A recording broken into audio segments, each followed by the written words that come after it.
대제사장 위임식이라 했습니다. 9장을 읽어보면 8장과 똑같습니다. 그래서 그 위임식을 직접 하는 것이 9장입니다.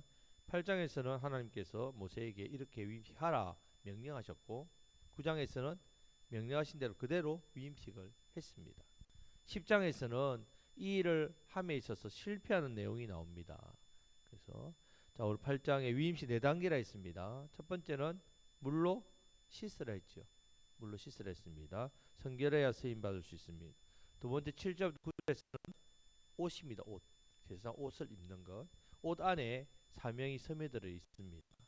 자, 10절부터는 관유를 바르도록 했습니다. 14절부터 30 마지막 6절까지는 각종 제사를 드릴 때 필요한 제물이 있어야 합니다. 자, 이 부분은 이미 우리가 5대 제사를 통해서 보았던 부분하고 중복됩니다. 자, 세 번째 단계 관유를 바르는 부분을 살펴보겠습니다. 자, 10절부터 13절 말씀을 다 같이 읽겠습니다. 모세가 관유를 가져다가 성막과 그 안에 있는 모든 것에 발라 거룩하게 하고 또 제단에 7번 뿌리고 또 그 제단과 그 모든 기구와 물두멍과 그 받침에 발라 거룩하게 하고 또 관유를 아론의 머리에 발라 거룩하게 하고 모세가 또 아론의 아들들을 데려다가 그들에게 속옷을 입히고 띠를 띄우며 관을 씌웠으니 여호와께서 모세에게 명령하신 것과 같았더라. 관유는 4가지 고급 향유를 섞어서 만든 그런 기름입니다.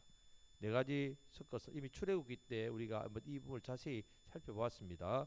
몰약, 육계, 창포, 계피. 자, 이것을 4가지 섞습니다. 몰약은 방부제 역할을 합니다. 육계는 상수리 나무 껍질입니다. 창포는 그런 창포 갈대 같은 데서 취한 화장품 쓰지요. 그래서 이걸 섞으면 특유의 향내가 납니다. 그리고 기름, 관유는 기름.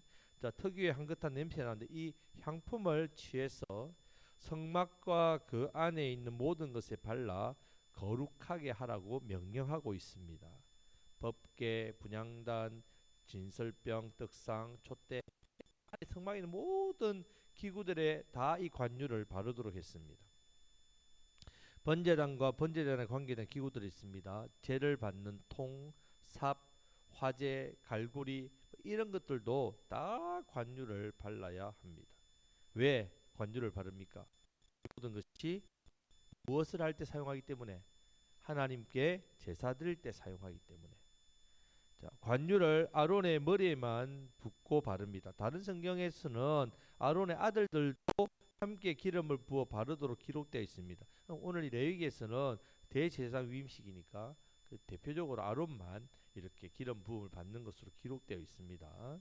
시편 133편 1절 2절 말씀 보면 보라 형제가 연합하여 동감하여 찌그리 선하고 아름다운고 머리에 있는 보배로운 기름이 수염 곧 아론의 수염에 흘러서 그의 옷깃까지 내린 같고 붙는데 아론이 얼굴에 타고 수염에도 타고 어디에 옷에 다 발린됐습니다.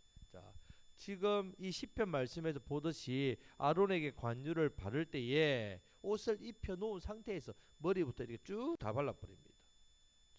자, 아론에게 이 관유를 바르는 것은 신고식의 의미가 있습니다. 신고식. 무엇을 신고하느냐? 아론이 누구라는 걸요?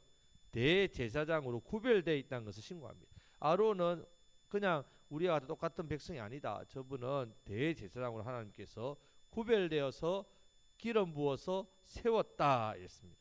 관유가 발린 모든 것, 물건과 사람 전부 다 거룩하게 구별되었다 의미하겠습니다. 그래서 말씀에 보면 거룩하게 하기, 거룩하게 하여 이렇게 이 말씀이 계속 반복되어 있습니다. 자, 거룩하게 한다는 말입니다. 자, 거룩하게 하는 것들을 이렇게 이 거룩이라는 것은 여러분들이 무게 잡는 게 아닙니다. 거룩은 구별입니다. 히브리어로 카도시라 합니다. 카도시를 이 정도 외워야 됩니다. 카도시 뭐냐? 카도시는 구별입니다. 구별. 그러면 왜 구별되게 하냐? 무엇으로부터 구별한다고요? 죄로부터 구별한다는 말입니다. 모든 회중이 보는 데서 신고했습니다. 기름 부음을 받은 자와 기름 부음을 받은 물건들, 이제부터 이것은 거룩하게 구별했다. 구별, 따로 구별했단 말이에요. 대제사장으로서 그 구별된 대제사장으로서 어떤 역할을 하는지를 보여주고 있습니다. 대제사장으로서 죄인을 하나님께 드리고, 죄인을 위해 중보하고, 죄인을 위해 하나님의 말씀을 가르치는 일, 죄인을 축복하는 일로 구별되었단 말입니다. 관유를 받는 물건들도 구별된 물건임을 선포하고 있습니다. 그러면 구별된 사람과 구별된 물건은 개인 용도로 사용하면 됩니까? 안 됩니까? 안 됩니다. 절대로 개인 용도로 쓰면 안 됩니다. 다니엘 5장에 보면 자 바벨론 왕 이 벨사살, 그 느부갓네살이 왕이 아들이죠. 이 느부갓네살이 왕이 바벨론을 세우고 아주 강대국이었어요. 근데 그 아들이 예루살렘 성전에서 탈취해온 예루살렘 성전에서 탈취해온 금과 은그릇 가져오랍니다. 그걸 뭐 할 때 쓰는 겁니까? 제사할 때 쓰는 거야. 가져와서 뭐 하느냐? 귀족들을 부르고 왕후와 자기 후궁들을 불러놓고 이것으로 뭐 한다고요? 술 마시는, 잔치하는. 그때 벽에 메데 바사 우라캄 이렇게 기록 있죠. 다니엘이 이걸 해석해 줍니다. 그때 이 일로 인해서 하나님의 심판이 그날 임합니다. 그날 그 밤에 임해서 페르시아와 메데 연합군에 의해서 바빌론이 멸망합니다. 자, 이렇게 하나님께서 구별하신 사람, 하나님께서 구별한 물건은 딴 용도로 사용하면 절대로 안 됩니다. 이것은 오직 하나님의 영광을, 하나님께 제사하는, 하나님께 예배하는 데만 사용된다. 자, 제사장은 자기를 위해 사는 사람이 아닙니다. 제사장은 자기를 위해 사는 사람이 아닙니다. 죄인을 하나님께 드리는데 헌신하는 사람인 것을 잊지 말아라.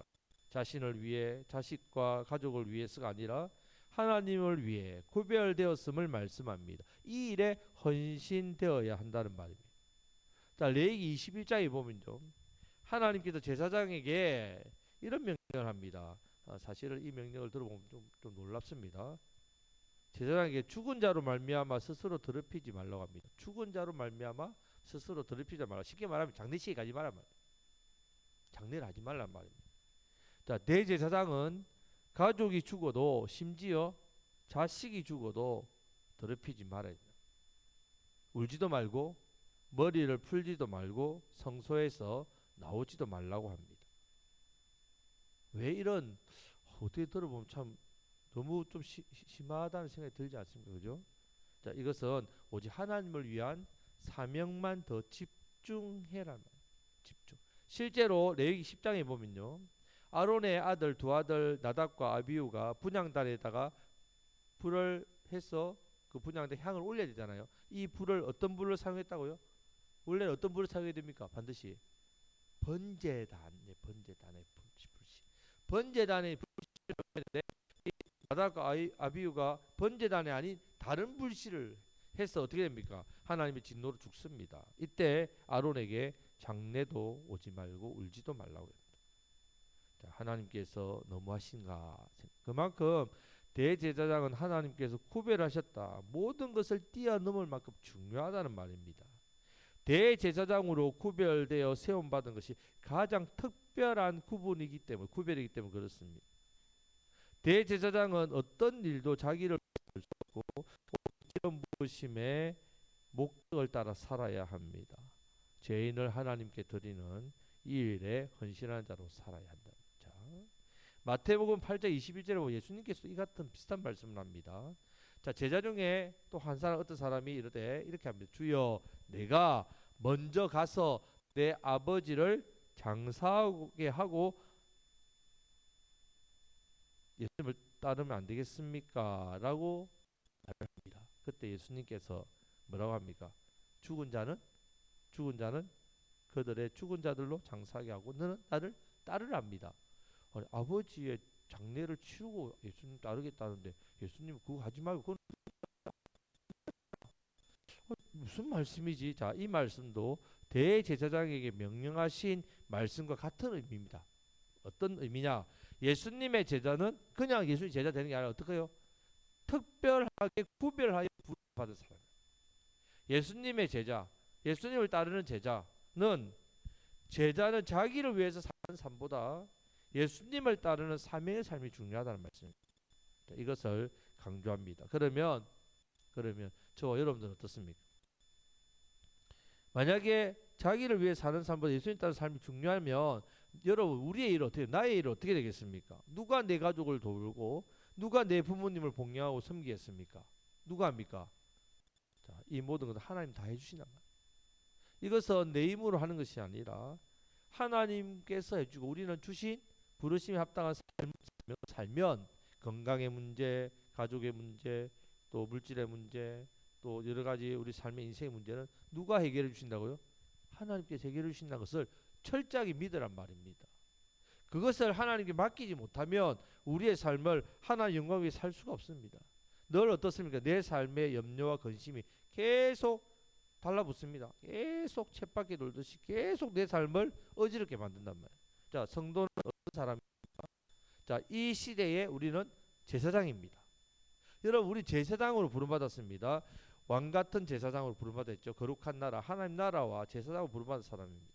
자, 이 일을 위해서 기름 부음을 받은 사람입니다. 여러분, 기름 부음을 받았지요. 우리가 받은 기름은 뭡니까? 성령님, 예, 성령님. 이 관을 성령을 받은 사람입니다.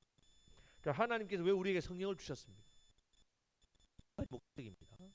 기름 부음을 받아 거룩하게 되어서 이 시대의 제사장의 직분을 잘 감당하도록 하기 위해서 우리에게 성령님 주셨다. 기름 부으셨다. 자, 요엘 말씀에 보면 성녀들은 하고 청년들은 환상을 보고 아비들은 꿈을 꾼다고 했습니다. 자, 이 말은 모든 세대, 자녀, 청년, 아비, 자, 모든 세대가 같은 비전과 같은 꿈을 가지게 된다는 말씀이란 말이에요. 성령님 임하시면. 성령님 임하시면 우리가 동일한 나이와 연령과 상관없이 세대를 상관없이 동일한 꿈과 비전을 가지게 되는데 그것이 바로 열방이 주님께로 돌아오게 하는 그 꿈과 비전을 가진다는 말입니다. 이 꿈과 비전에 수종들게 하기 위해서 우리에게 누구를 보내셨다고요? 성령님. 예. 실제로 오순절 성령 강림 때 아버지가 약속하신 것을 어떻게 해요? 기다리면서 기도하도록 했습니다. 성령이 부어졌지요. 자, 이 성령을 주신 궁극적인 목적은 예수님이 말씀하셨습니다. 앞부분에 사도행전 1장 8절 오직 성령이 너에게 임하시면 너희가 권능을 받고 예루살렘과 온 유대와 사마리아와 땅끝까지 이르러 내 증인이 되라. 성령의 권능으로 임하는 것은 정인되게 하시려고 이 사명이란 말이에요. 우리가 성령으로 충만합니다. 이 때문에 주십니다. 성령 충만도 이 사명. 구약을 하나님께 드리고 중보하는 이 일에 관유로 기름 부어진 것처럼 오늘날 신약 성도에게는 무엇으로 기름 부어졌다고요? 성령님으로 기름 부어졌다는 말이에요. 똑같다는 말입니다. 그러면 우리가 무엇을 위해 제사장이 되었냐 이 말이죠. 무엇을 위해? 우리도 동일하게 죄인을 하나님께 이 일에 그 죄인들을 위해 중보하는 이 일에 우리 교회가 지역을 살려 지역교회 섬기는 이 일에 자, 복음을 전해서 하나님 앞에 영혼도 올려드리는 이 일을 위해서 우리를 제사장으로 부르시고 우리에게 구별되게 관유 성령님을 어떻게 해요? 부으셨다는 말이에요. 이 사실을 여러분들이 기억하셔야 됩니다. 내 자신, 자녀, 소유, 직업, 은사 내가 가지고 있는 모든 것도 기름 부어 주셨단 말입니다. 기름 부어 내뿐만 아니라 내가 가지고 있는 모든 여기 보면 물건도 다 기름 부었지요. 속해 있는 여러분 내 직업도 주의 복음을 위해서 구별되어서 기름 부어 주셨단 말입니다. 내 은사가 복음을 전하는데도 구별되어서 기름 부어 주셨다. 내 삶도 하나님께 어떻게 해요? 기름 부어 주셨단 말이에요. 뭐 하시려고? 구별되게 하시려고. 왜? 예, 사명. 이것이 성도의 사명입니다. 아, 주신 재능으로 내가 내 실력 키워서 뭐 하려고요? 세상에서 성공해야죠. 세상에서 또 인정받아야죠. 세상에서 남들보다 부럽지 않게 잘 살아야죠. 그러면 성령의 기름 부음 없다는 말입니다.